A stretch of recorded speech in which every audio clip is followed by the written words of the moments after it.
Components of success. In order to apply for the program, you need to meet all the requirements. Eligibility in the program is not an entitlement. It has to be earned. So when you're putting your application together, it's important to look at the requirements in the Veterans Administration regulations, look at the guidelines that are provided by the Veterans Administration, and try to meet those as well as you can. Ask for help if you need it. Once the package is into review for the Veterans Administration, my experience is that they will not extend help to you to fix your application or to revise it. So really, you're on your own after the application is submitted. So it's important to do your homework beforehand. What are some of the things that can help you ensure success? Well, you need to get organized before you fill out your application.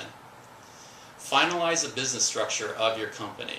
Make sure that your business structure complies with the guidelines. For example, a lot of companies want to have a co-manager. If the manager is sick or on a vacation, they want someone else to be able to step right in. Well, if you're applying for this program, you have to change that. Either the manager and the co-manager have to be veterans or service-disabled veterans, or you cannot have a co-manager. So if you have a co-manager who's not a veteran or a service-disabled veteran, then you need to change your business structure. The Veterans Administration will not make allowances for a non-veteran or a non-service-disabled veteran co-manager. If you have a corporation and you have officers, then you need to make sure that your veteran or your service-disabled veteran is the highest paid officer and the highest ranking officer. Also, you need to look at the components of your organization. Example, voting structure. It's nice that voting is spread evenly among members, and in a lot of different companies you want each member to have an equal vote, and then there's tiebreaker provisions built in. But this is a fatal flaw when your company is applying for veteran recognition or service-disabled veteran recognition, because of the ownership requirement that the veteran or the service-disabled veteran have 51% ownership. If you have shared votes, then that ownership may be intact. However, the management and control provision is fatally damaged by a shared voting structure. So, in other words, the veteran, if he's going to be in control of the company, has to be in control of the company. The company cannot be able to take votes that can override the veteran's management control. So not only does the veteran have to own 51% of the company, he also will have to have 51% or more of the votes of a membership in a limited liability company or some other structure in which voting rights govern the management of the company. Another thing to be aware of, especially here in Nevada where member management is very popular, you cannot have member management if your company is going to be recognized as veteran controlled unless all the members are veterans. So this is a different way of doing business, and if you want to qualify for the program, you're going to have to scrub your entire structure in order to meet the guidelines. Now, there are more requirements and other guidelines, and the parts that I've given you are just some examples. So it's important to run through all the different rules and regulations and requirements in order to qualify, and then change your structure, your corporate structure or your business structure, in order to comply with the regulations.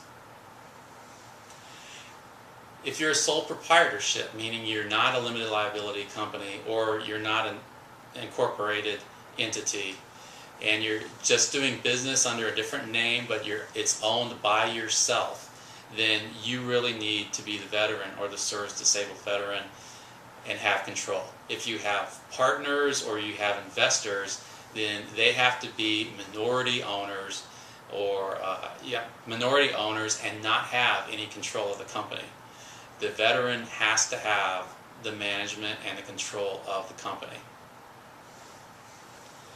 When you make your application, it's important to redact out Social Security numbers, dates of birth, other things, because that information is really sensitive, and it may not be protected as well as you want it to be.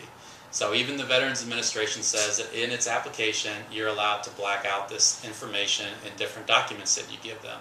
For example, you're going to have to provide tax returns for your company, and you are allowed to black out Social Security numbers and account numbers to protect that information.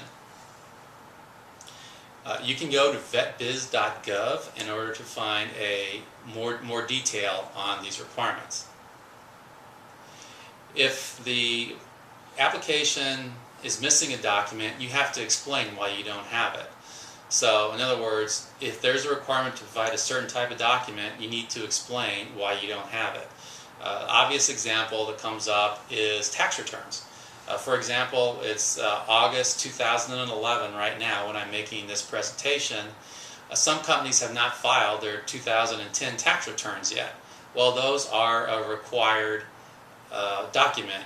If you haven't filed that yet, then you need to explain why it hasn't been filed in writing and make that part of your application. If you just fail to include the 2010 tax return just because it's not done with no explanation, you face the prospect that your application could be rejected.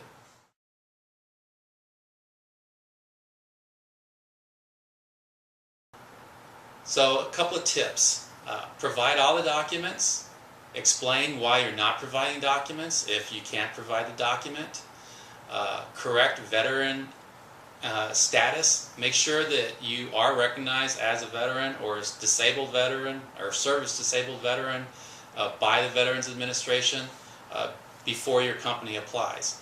The first thing they check is to make sure that the veteran who's claiming that he owns the company and is claiming the status for the company based on that veteran, they certify to make sure that veteran truly is recognized as a veteran and recognized or recognized as service disabled. So make sure that's in line.